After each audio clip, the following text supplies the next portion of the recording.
Hi everyone, my name's Bridget and I'm the producer of Young Writers City at Excelsior Academy. So today I want to talk to you about persuasive writing.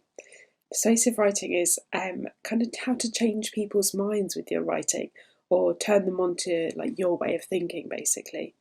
So you could decide that you wanted to write a speech or a song or a rap or even maybe a letter or an article.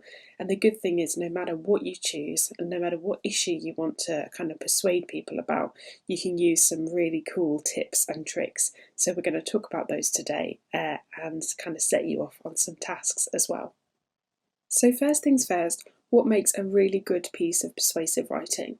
So, I want you to think about any raps, speeches, or songs or spoken word poems that you've seen that are really, really compelling. So, they make you want to listen to that person for hours. So, I'm thinking people like Barack and Michelle Obama, people like Martin Luther King, obviously. There's also lots of celebrities that are now really kind of politically active. So, people like Taylor Swift, Emma Watson, Lizzo, Halsey, Stormzy. If you can't think of any examples, pop along to YouTube and just kind of see if you can find some really good speeches or raps that kind of resonate with you.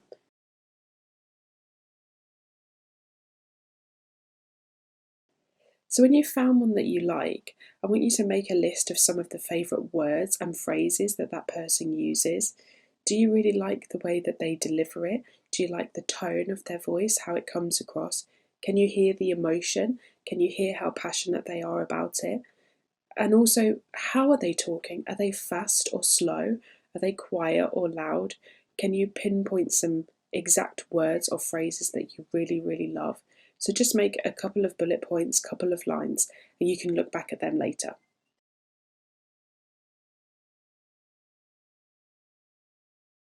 So all of these great speakers will use the same tools in their writing. And you probably never even noticed that these tools were being used, but when you use them in your own writing, you'll be amazed at how compelling it can make it. So I'm going to tell you a few of the tools now so you can use them in your own writing. So you've got personal stories and experiences. So it really, really lifts what you're talking about. If you can make people feel connected to the point you're making by telling them a personal story or an anecdote. And it doesn't have to be something really kind of sad or traumatic. It could just be about a friend's experience, or it could be, if you were talking about climate change, the difference in the landscape that you've seen where you live. Rhetorical questions. So these are questions that you're not expecting anybody to answer, but maybe you're making people think about the questions and the answers to them in their head. So something like, how would you feel if you didn't have access to clean water? You're not expecting someone to go, oh, well, I'd feel like this, I'd feel like this. But they might think about it in their head, and that's really important. So pronouns such as you and I. So instead of saying people should do this, you should say you should do this or I should do this to make it personal. Make people think that you're talking exactly to them, not just to people in the wider sense. Statistics. So you can go online and look for some really good statistics to back up the point that you're making. Repetition, especially in things like speeches and raps, that's a really good thing to use. So saying, we need to do this, we need to do this, we need to do this, is a really good way of really hammering home your point. And it's nice and rhythmic as well. If you're making a speech or a rap, you need that rhythm in there, which is really good. Emotive language. So stay away from words that are a bit vague, like sad, bad, mean, nice, and use really descriptive or like strong words like despicable, disgusting, terrifying, overwhelming, powerful, fantastic, those sorts of really good descriptive words. You could use a thesaurus if you've got one in the house, or go online and look up synonyms of thesaurus online. You can get loads of fantastic words there.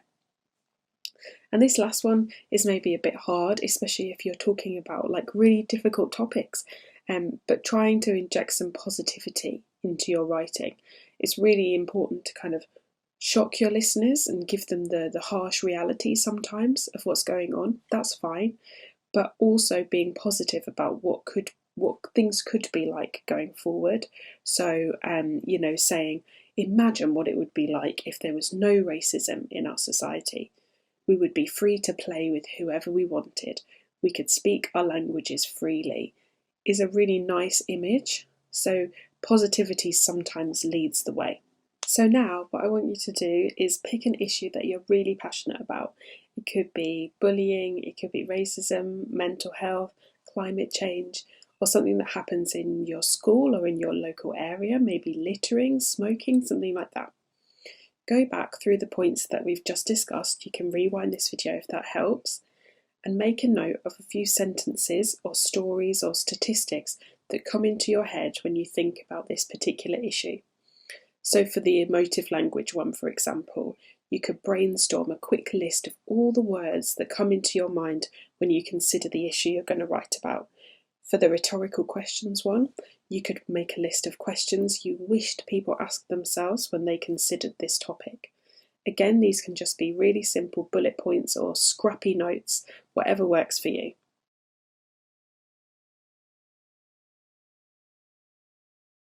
So now, hopefully, you've got a whole list of really, really good points that you want to make in your piece of persuasive writing. And you've also got the examples and the notes you made about really good existing pieces of persuasive writing.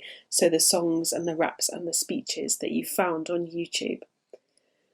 Remember that you could write a speech, a rap, a song, a poem, or you could write a letter if you wanted to. The whole point of this piece of writing is that it changes somebody's mind, so make them feel as passionately about the topic as you do, and remember to tell them what action it is that you want them to take and how important it is that they should do it. So what should they do once they've listened to what you have to say? Should they be signing a petition? Should they be writing a letter to their own head teacher? Should they be going vegetarian? Whatever it is, make sure that your audience know exactly what they're going to do as soon as they've listened to your video, as soon as they've read your article, your speech, your letter. They're going to put that down and they're going to go off to do exactly what you've told them. So make sure that's really, really clear. I'm really looking forward to seeing what you've come up with. I hope you enjoy it, and good luck.